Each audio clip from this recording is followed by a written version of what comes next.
Le sprinkler, Mimi. Qu'est-ce qu'on fait quand une personne ne parle pas du tout à la rétrospective? Donc la personne silencieuse, renfermée, qui reste dans son coin, qui participe pas. Là où l'est, ou l'équipe. Là où l'est, on peut, dans l'exemple, on peut dire qu'il y en a une, c'est peut-être plus facile, mais il peut y en avoir plusieurs. Enfin, en tout cas, les solutions que je vais développer s'adaptent à peu importe le contexte. Donc déjà, le symptôme, c'est que la personne ne participera pas à la rétrospective, donc la rétrospective n'inclura pas toute l'équipe, donc c'est un problème. C'est une rétrospective qui n'est pas réussie parce que toute l'équipe doit être concernée. Et j'amènerai 22 nuances à ça, mais ok, oui, allons-y avec ça. Et aussi, souvent, c'est des personnes qui sont plus introverties, analytiques, qui tombent dans ce problème-là. Il y a une étude qui dit que à partir du moment où une personne a pris une fois la parole dans un meeting, c'est beaucoup plus facile, en tout cas elle a un pourcentage de chance beaucoup plus élevé de reprendre la parole. Donc donc c'est pas une solution parce que ça résout pas complètement le problème, mais on va dire que ça augmente les chances qu'ils ne se reproduisent pas. C'est de s'assurer que tout le monde ait pris la parole au moins une fois avant de rentrer dans la viande, on va dire, de la rétro. Donc icebreaker, on a utilisé le mot plusieurs fois. Ça peut être quelque chose de très informel, juste une petite discussion, et puis interpeller la personne. Et toi, t'as fait quoi cette fin de semaine? Je sais pas. Juste s'assurer que tout le monde parle. Ça, c'est une bonne entrée en matière. Si vous n'êtes pas à l'aise à faire des icebreakers, entre guillemets, social, faites un icebreaker fortement lié aux conversations à venir. Ouais. C'est correct. Puis souvent, dans des équipes purement techniques, je veux dire une équipe back-end, data, blablabla, un icebreaker avec des câlins collectifs, souvent, ils ne sont pas très interpellés par rapport à ça. Faites un icebreaker lié à leur métier, lié à la problématique à décortiquer, lié à ça.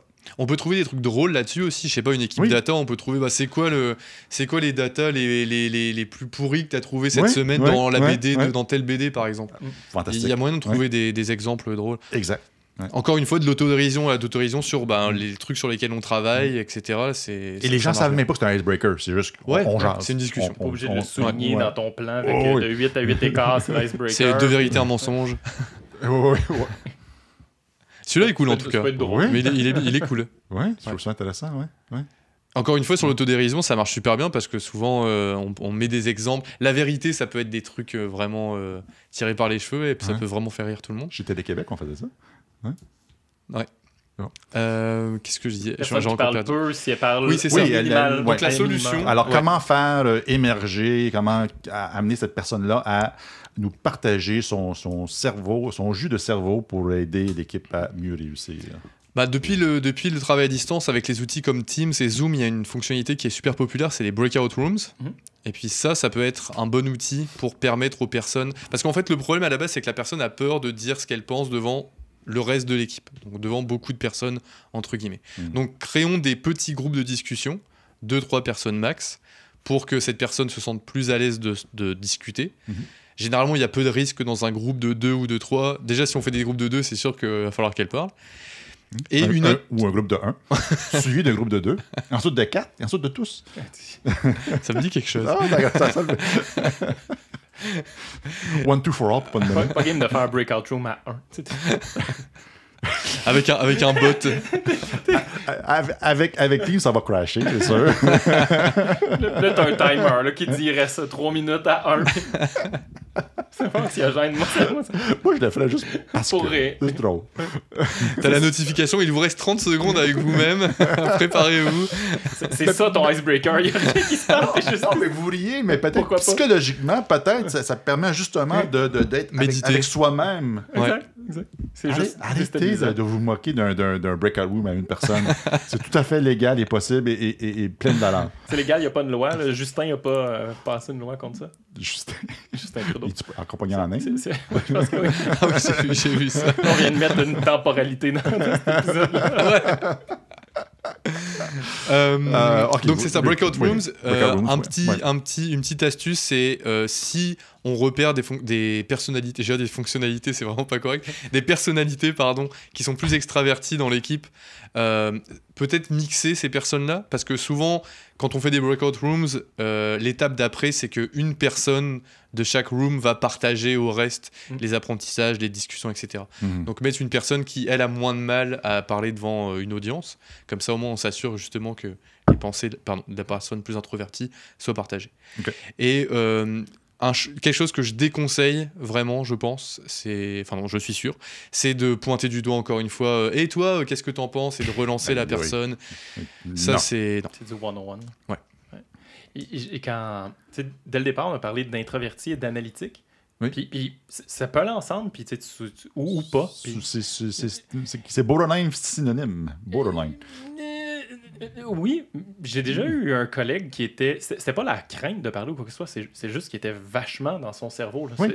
Il y avait juste besoin de temps, puis clairement, dans une rétro, dans un brainstorm ou n'importe quoi, pendant que nous, on mettait 22 idées sur le L'expressif va passer tout haut, l'analytique va passer avant de se dire quelque chose. Puis, mais je veux dire, il cognait un coup de circuit 9 fois sur 10. Là. Quand quelque chose sortait, c'était... OK, ouais, tu viens de nous amener plus loin. Tant que c'est pas à 5 minutes à la fin du meeting. Ben, même si c'était à 5 minutes, ben là, cool! Ça peut créer une frustration solide. Là. Je suis d'accord, mais vaut mieux là que pas, tu sais. Ouais. Fait que, en fait, tout ce que je veux dire, c'est de valoriser ce qui a amené. Parce que, tu sais, souvent, on va valoriser OK, il y a eu beaucoup de contenu, mais non, c'est, hey, cool. En l'occurrence, ça s'appelait Pascal. Ce que tu as amené, c'est malade. Là. Tu nous as amené ailleurs. Puis d'amener l'équipe à le reconnaître. Hey, Jean-Paul, on le voit, là, il process. Là. He's processing the information. Jean-Paul, tu nous reviens dans pas long avec ton output. Oui, OK. Ça devient... On connaît Jean-Paul qui est analytique. On connaît Mireille qui est expressive, qui vomit les idées sans cesse. Et de le reconnaître, ça, même de s'auto-reconnaître dans ça, ça nous permet de nous auto-gérer par rapport à tout ça. Mais oui, l'analytique, sont faciles à repérer, en fait. C'est la beauté de la chose. Mais tu le vois là, dans les yeux. Là. Il y a l'hamster qui ça bouge, là. Le stress du timer aussi, où il reste 1 minute et il a toujours pas ses post-it quand on fait ça en... Puis de laisser de l'espace, tu sais, on peut arrêter d'être en mode on garoche tout, là. Ça peut être juste, OK, les 5 prochaines minutes, on va juste réfléchir à chacun de notre bord, tu sais. C'est pas mal. Ou on peut aussi faire une partie asynchrone dans la rétrospective. Par exemple, la collecte des idées, si la personne a du mal à le faire en 10 minutes, ou 5 si c'est plus serré, ben, pendant le sprint, faire en sorte qu'il y ait quelque chose où n'importe qui peut jeter des idées et puis qu'elles seront présentes à la rétro, ou qui pourra les récupérer à la rétro pour les élaborer, les enlever si ça a été si ça a été si c'est plus pertinent. Vous n'avez pas besoin d'attendre à la rétro pour faire une rétro.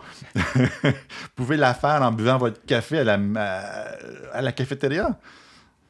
Hey, la gang, hier, c'était de la merde. On fait quoi? Qu'est-ce qu'on change là, matin? Attendez pas la rétro. Il y a des, en tout cas, la partie de collecte des idées et de vote, si on suit vraiment les rétros très classiques, c'est des parties qui se font très bien de façon asynchrone parce que c'est des parties de réflexion personnelle. Donc il n'y a pas besoin vraiment d'être tous ensemble pour les faire. Après, c'est sûr que pour les parties plus discussion, regroupement des idées, thématisation, etc., c'est plus compliqué, mais collecter les idées, ça se fait vraiment bien en amont. Là. Comme développeur, j'aimais ça personnellement. Moi aussi, le genre de boîte de suggestions. Là, parce que rendu à la rétro, je me souviens pas ce que j'ai fait hier. Pareil. Le problème que j'ai eu avec tel client sur telle fonctionnalité 2 semaines avant,